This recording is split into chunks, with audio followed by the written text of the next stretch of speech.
Bapak, Ibu, dan saudara-saudari yang terkasih dalam Yesus Kristus. Kalau kita mencermati salah satu nilai-nilai yang diunggulkan dalam kurikulum 2013 adalah bagaimana mengedepankan tentang kompetisi guru dan murid untuk saling kooperatif dan kerjasama dalam kegiatan proses belajar mengajar dalam kelas. Situasi yang dibangun bersama adalah mengedepankan aspek-aspek yang harus diwujud nyatakan dan bisa dilaksanakan dalam praksis kehidupan sehari-hari. Misalnya aspek pengetahuan, bagaimana murid bisa bernalar kritis dalam mencermati materi yang sedang dipelajari bersama.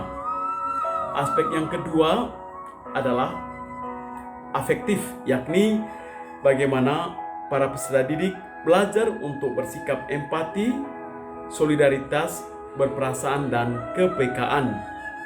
Masih ada dua aspek lain yang ikut mendukung dalam kegiatan belajar mengajar, yakni psikomotorik dan spiritual. Saya tertarik dengan aspek kedua, yakni afektif. Yang ditelisik adalah nilai kepekaan. Jika murid tidak peka atau tidak peduli dengan segala hal yang dilakukan oleh gurunya di kelas, akan menyakitkan perasaan guru tersebut. Fenomena ini kita tidak siap. Apalagi dengan pembelajaran online, sekarang ikatan emosi guru dan murid tidak begitu menarik karena lewat virtual. Situasi inilah sangat menyakitkan bagi kita, baik guru maupun murid, bahkan orang tua yang mendampingi anak-anaknya. Komunikasi tidak berjalan dengan baik. Kelihatan gestur fisik dalam virtual begitu mantap, namun pikiran dan hati-hati kemana-mana. Sesama yang terkasih dalam Yesus Kristus, kilasan fenomena di atas persis seperti dialami oleh Yesus dalam kebersamaan dengan muridnya.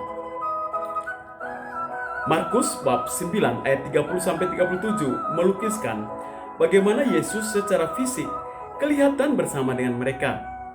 Akan tetapi, pada kenyataannya justru Yesus merasa bahwa para muridnya justru tidak ada dengan Sang Guru sejati.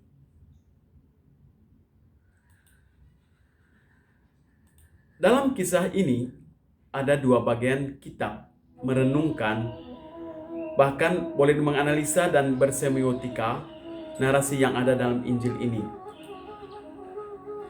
Ketika Yesus bersama dengan murid-muridnya berjalan menuju Kapernaum, terjadi dua topik pembicaraan. Namun perbincangan kedua topik ini sangat bertentangan. Yang pertama, ketika Yesus berbicara bahwa anak manusia akan diserahkan ke dalam tangan manusia dan mereka akan membunuh dia, dan 3 hari sesudah ia dibunuh akan bangkit. Namun murid-muridnya tidak mengerti apa yang dikatakan oleh Yesus. Kedua, pembicaraan bahkan sudah mengarah kepada pertengkaran sama murid-murid Yesus tentang siapa terbesar di antara mereka. Bapak, Ibu, dan teman-teman terkasih, mari kita coba menganalisa dan mencermati bersama dalam wilayah yang sama, namun berbeda ruang batin dalam menanggapi kisah ini. Yang pertama, pemberitaan kedua tentang penderitaan Yesus. Markus bab 9:30, Yesus dan murid-muridnya berangkat dari situ dan melewati Galilea, dan Yesus tidak mau hal itu diketahui orang, sebab ia sedang mengajar murid-muridnya. Ia berkata kepada mereka, Anak manusia akan diserahkan ke dalam tangan manusia, dan mereka akan membunuh dia. Dan hari ketiga, sesudah ia dibunuh, ia akan bangkit. Mereka tidak mengerti perkataan itu, namun segan menanyakan kepadanya. Lagi-lagi Markus di ayat 31 mendeskripsikan bahwa sementara Yesus mengajar dan mengingatkan para muridnya bahwa anak manusia akan diserahkan ke dalam tangan manusia, dan ia akan membunuh dia. Kedua, topik yang kedua, siapa yang terbesar di antara para murid?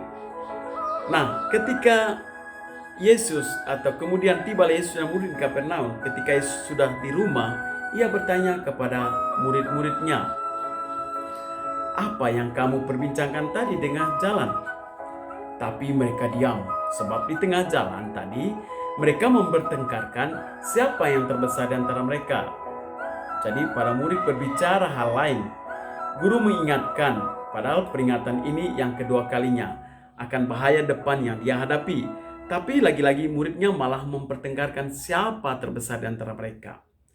Lalu Yesus duduk dan memanggil ke-12 murid itu. Katanya kepada mereka, jika seorang ingin menjadi terdahulu, hendaklah ia menjadi terakhir dari semuanya, dari pelayanan semuanya itu. Maka Yesus mengambil seorang anak kecil, ya, dan menempatkan di tengah-tengah mereka.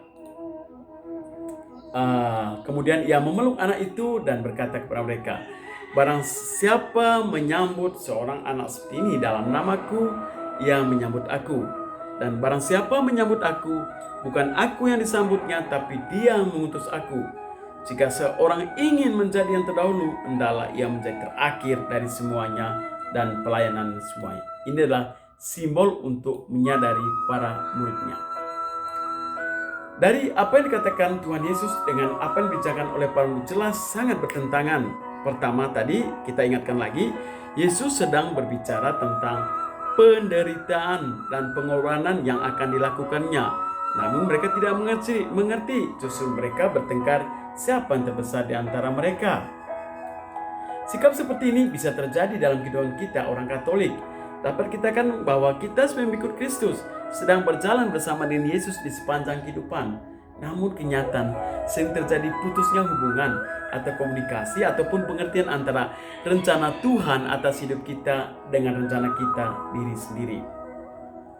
Kita selalu merencanakan supaya kita seperti ini dan seperti itu, namun kita tidak pernah mau untuk memahami dan melaksanakan maksud dan merencanakan Tuhan yang kita inginkan. Sementara kita tidak pernah untuk mau melakukan apa yang diinginkan Tuhan atas hidup kita. Sikap yang kedua, yang bisa menjadi pelajaran kita dari apa yang diperlihatkan oleh murid Yesus ini, bahwa kita masih banyak sifat-sifat manusia yang selalu ingin lebih dari orang lain, entah itu lebih kaya, sukses, tinggi, kedudukan, dihormati, dan sebagainya. Hal ini menyebabkan adanya persaingan antara sama manusia. Orang lain dianggap menjadi saingan, bahkan lawan yang harus disingkirkan. Sementara Tuhan Yesus bersabda, kasihilah sesamamu manusia seperti dirimu sendiri. Itulah sebabnya dalam ayat ini Tuhan Yesus menasihatkan, jangan jika seorang ingin menjadi terdahulu, hendaklah ia menjadi terakhir dari semuanya dan pelayan dari semuanya. Dan Yesus mencontohkan bagaimana sikap seharusnya ditunjukkan oleh pengikut Kristus untuk melihat ataupun bersamanya, yakni seperti menyambut seorang anak. Siapa yang tidak gemas dan bahagia melihat tingkah laku tindakan anak-anak? Secara umum, orang pasti menyambut anak-anak dengan senyuman dan penuh kasih sayang. Demikian pula hal mengikuti sebagai murid Yesus melakukan samanya, menyambutnya dengan kasih sayang. Sehingga pengikut Kristus itu harus memiliki hati yang mau mengasihi, menolong, membantu samanya. Bukan justru sebaliknya, kita menganggap orang lain ancaman, saingan, lawan yang harus dimusuhi maupun dikalahkan. Seperti peribahasa sering kita dengar, susah lihat orang senang, senang lihat orang susah. Maka sambutlah bersama kita manusia supaya kita menyambut Tuhan Yesus diri kita sendiri. Bapak Ibu umat beriman yang terkasih, kita bisa membayangkan fenomena ini adalah pengajaran yang berjalan tidak efektif dan mubazir, ya. Bisa menguras energi positif kita pada tempatnya. Ajaran Yesus tidak masuk di pikiran hati para muridnya. Mereka bersama dengan Yesus mendengarkan pengajaran, akan tapi pikiran kemana-mana. Sempat-sempat mereka berlomba-lomba menduduki tempat terhormat, tempat yang paling dekat dengan Yesus. Mereka tidak menyadari, maukah mereka menjadi seperti Yesus? Maukah mereka mau ambil bagian bersama Yesus? Bahkan jika menjadi jiwa yang heroik dan totalitas, bisa saja mereka bisa salibkan bersama seperti sebelah kanan atau kiri Yesus. Namun apa yang terjadi ketika di Getsemani saat Yesus ditangkap? Malahan para murid mencari tempat nyaman. Mereka semua melarikan diri, tidak ada yang berani membela gurunya. Padahal mereka sebelumnya berimajinasi untuk merebut wilayah dan ruang yang nyaman, yaitu duduk di sisi Yesus.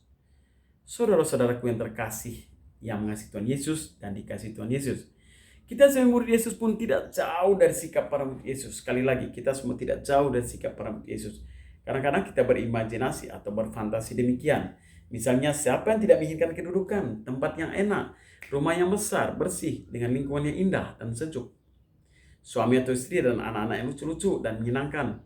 Susunan keluarga dan komunitas yang sejuk, kompak, dan saling mendukung, mendengarkan, dan memperhatikan. Saudara, tidak ada yang salah dengan kemungkinan ini. Di atas semuanya itu, asalkan tetap peka, empati, mudah tergerak hatinya, berbelas kasih, murah hati, dan situasi lingkungan kita. Menjadi peka tidak sendirinya, tidak ada sekali jadi. Ini juga tergantung pada pendidikan kita dan keluarga. Marilah dalam keningan, baik lewat refleksi, meditasi, maupun kontemplasi, kita bisa bertanya pada diri sendiri, bagaimana kepekaanku, kesadaranku, suara batinku akan fenomena yang terjadi di sekitarku. Bagaimana di rumah, di komunitas, tempat kita, di jalan, dan sebagainya. Dapatkah kita melisi kepekaan hati kita terdalam bersama Yesus? Amin.